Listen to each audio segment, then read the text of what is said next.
आदाब, सत श्री अकाल, नमस्कार, जय हिंद।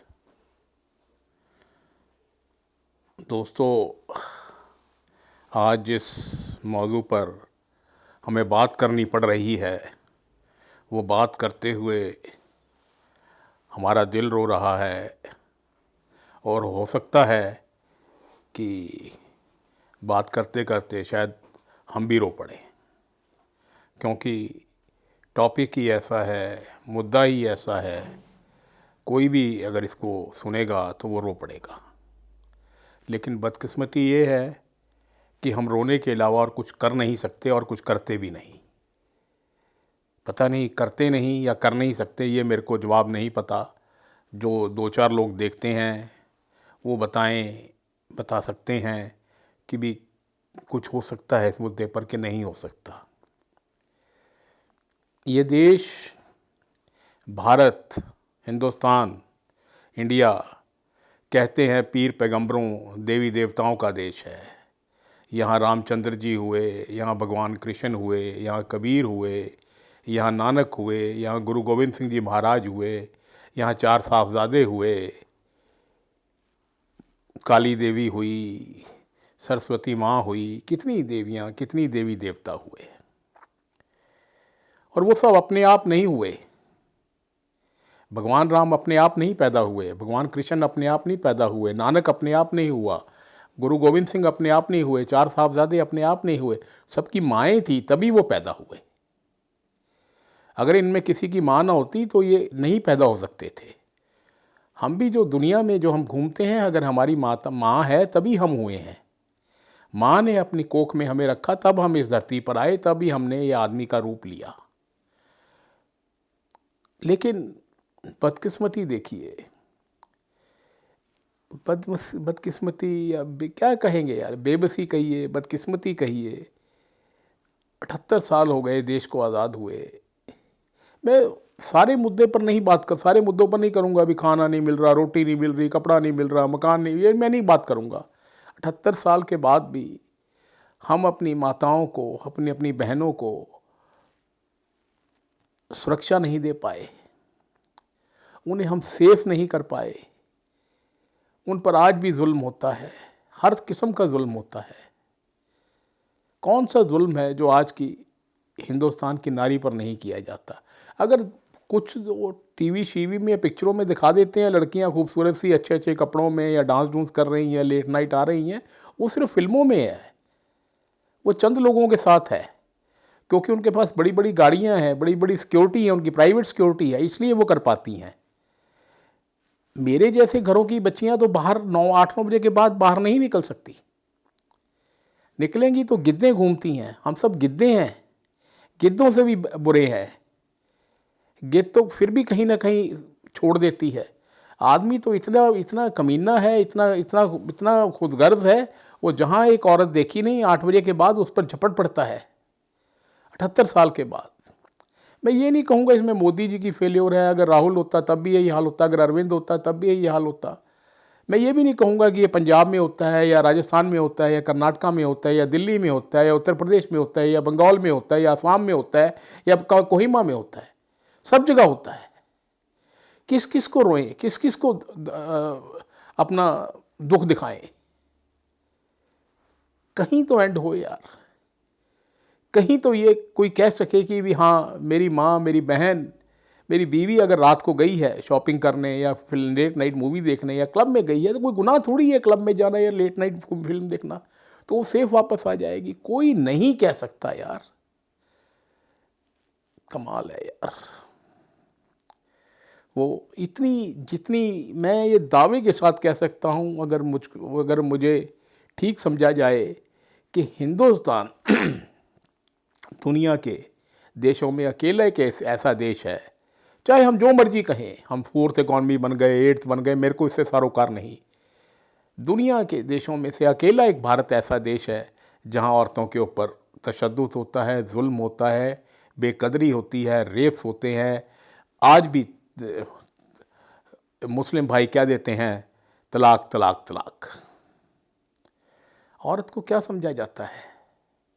वो साहिर की नज़म मैंने सुनी, औरत, पूरी नज़म अगर कोई सुने तो शायद पागल हो जाए, अगर उसके अंदर दिल धड़कता हो। अगर दिल होगा तो वो पागल हो जाएगा, सुन नहीं पाएगा। उसका एक कता मैं आपको सुनाता हूँ।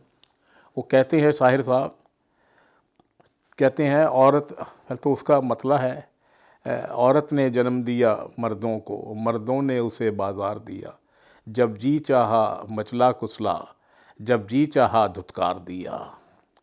तुलती है कभी, तुलती है कहीं दीनारों में, बिकती है कहीं बाज़ारों में, नंगी नचवाई जाती है अयाशों के दरबारों में। देखिए साहब, नंगी नचवाई जाती है अयाशों के दरबारों में, ये वो बेइज्जत चीज़ है जो बट जाती है इज़्ज़तदारों में। कहाँ एंड होगा यार, समझ में नहीं आया कि आज सारे हिंदुस्तान में एक चीज़ पर बवाल मचा हुआ है। वो जो उन्नाव में जो एक रेप केस हुआ उसके बारे में, एक मासूम लड़की, एक गरीब घर की लड़की हवस का शिकार बनी एक एमएलए साहब की। क्या नाम लें यार, किस किस का नाम लें। इतना वैशी दरिंदा इस देश में पैदा होता है और वो भी एमएलए बन जाता है। कोई कायदा, कोई कानून नहीं यार। फिर जुल्म की इंतहा देखिए, वो लड़की के बाप को जैसे फिल्मों में दिखाया जाता है यार। फिल्में कहाँ से बनती हैं, इन ऐसी बातों से बनती हैं, ऐसे वारदातों से बनते हैं। उस लड़की के बाप को पुलिस टॉर्चर करके मार देती है क्योंकि एमएलए साहब इन्वॉल्व है। वो लड़की हिम्मत करती है, फिर भी बेचारी गरीब लड़की, मासूम लड़की, कोर्ट चली जाती है। कोर्ट ऑर्डर करता है सीबीआई की इंक्वायरी का। सीबीआई इंक्वायरी करके उसको दोषी करार पाती है, उस एमएलए साहब को। क्या मैं फिर कहता हूँ, क्या नाम लें जलील इंसान का। नाम लेते हुए मेरी ज़ुबान पर जैसे लगता है करंट आ जाएगा।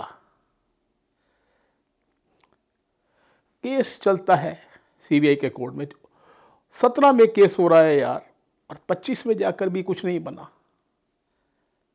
कैसी जुडिशरी है, कैसी क्या है यार। ये केस चल रहा है, उसकी मासी और उसकी चाची और वकील कार में आ रहे हैं, फिर वही फिल्मी कहानी, ट्रक से उड़ा दिया जाता है, मासी और चाची मार दिए जाते हैं। है देश कमाल, है भारत महान। बताओ यार, सीबीआई कोर्ट उस दरिंदे को ताउम्र कैद की सज़ा सुना देती है। बिल्कुल ठीक है, वैसे तो फांसी होनी चाहिए थी, लेकिन ये उम्र कैद वो थी कि till he will remain in the jail till he dies, वो वाली थी। लेकिन वो दरिंदा यहाँ भी हार नहीं, उसके पास पैसा है, पावर है, नशा है, पूरी स्पोर्ट है उसके पास, और स्पोर्ट हम जैसे लोगों की है। जो लोग वोट डालते हैं वो उन लोगों की स्पोर्ट है उसके पास। Muscle power, man power. मैं ये भी नहीं कह रहा किस पार्टी से, सभी पार्टियों में ऐसे दरिंदे हैं। आप उठा के देख लीजिए, हिंदुस्तान की 80% जो पॉलिटिशियन हैं वो दरिंदे हैं। बदकिस्मती ये है कि हम उन्हें, कसूरवार हम हैं कि हम उन्हें एमएलए एमपी बना देते हैं, अपना रहनुमा बना देते हैं। एक दरिंदा यार क्या रहनुमा बनेगा, कोई बताओ तो सही यार। वो दरिंदा हाई कोर्ट में अपील कर रहा है, और कमाल देखिए जुडिशरी का, हाई कोर्ट उसको बरी कर रही है, जमानत दे दी हाई कोर्ट ने। क्या इंसाफ है यार। वाकई वो कहते हैं ना, जब दिखाया जाता है कि वो न्याय की जो देवी है उसके आंखों के पट्टी बनी हुई है। इतनी पट्टी यार, अब तो पट्टी उतार दो यार। इतने सालों से पट्टी बंधी हुई है इस देश में। वैसे तो पट्टी सबके ऊपर बंधी हुई है, लेकिन न्याय के ऊपर, जुडिशरी के ऊपर कहाँ, फिर कहाँ जाए ये लोग, कहाँ जाएं। मैं कहता हूं कि एक कानून बना दो कि ऐसे लोगों को गोली मार दी जाए जो विक्टिम्स हैं। कहाँ वो जलील होते फिरेंगे। अगर मेरे साथ ऐसा वारदात हो जाए तो मैं तो ना किसी कोर्ट में जा सकता हूं, ना कुछ कर सकता हूं, कुछ नहीं है, क्योंकि मेरे पास।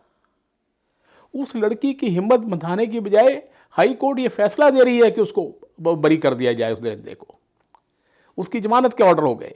खैर वो लड़की हिम्मत नहीं हारती, कुछ उसके साथी, कुछ मददगार भी आगे आते हैं। देश में सब कुछ नहीं अभी ख़त्म हुआ, कुछ जो न्याय के साथ हैं, इंसाफ के साथ है, वो आगे आ जाते हैं। फिर वो सुप्रीम कोर्ट ने अभी परसों हाई कोर्ट के जो उस ऑर्डर को स्टे कर दिया और ये 4 हफ्ते का टाइम दिया है उस दरिंदे को जवाब फाइल करने के लिए। अभी तक वो जेल में रहेगा। ये थोड़ा सा अच्छा हुआ है, लेकिन सवाल तो वहीं खड़ा है ना, सुप्रीम कोर्ट की फाइनल वर्डिक्ट क्या होगी? सुप्रीम कोर्ट की फाइनल वर्डिक्ट क्या होगी? सवाल ये है, क्या वर्डिक्ट होगी? किसी को नहीं पता। मैं ऑनरेबल सुप्रीम कोर्ट से एक हाथ जोड़ के गुजारिश करना चाहता हूं,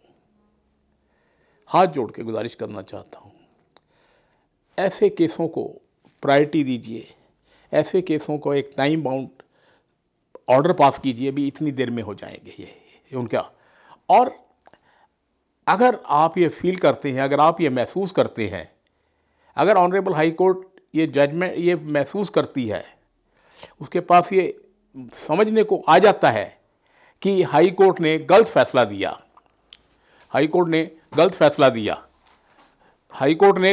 दिया, तो सिर्फ ये नहीं कि उसको उस दरिंदे को सज़ा दी जाए, उसको पहली तो बात है उसको मौत की सज़ा देनी चाहिए। He should be hang till he dies. दूसरा, जो हाई कोर्ट के जजेस ने ये फैसला दिया कि सीबीआई की कोर्ट का फैसला गलत था, उन जजेस के खिलाफ भी एक्शन होना चाहिए।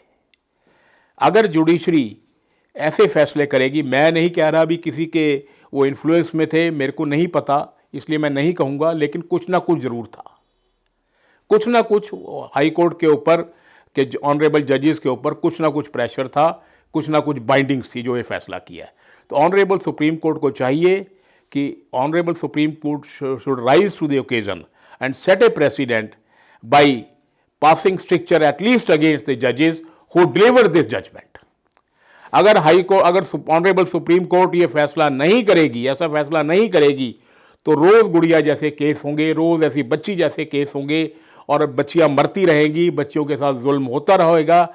ना इसको सियासतदान बचा सकता है, ना इसको हमारी पार्लियामेंट बचा सकती है, ना कोई पॉलिटिशियन बचा सकता है, ना प्रेस बचा सकता है तो जुडिशरी बचा सकती है।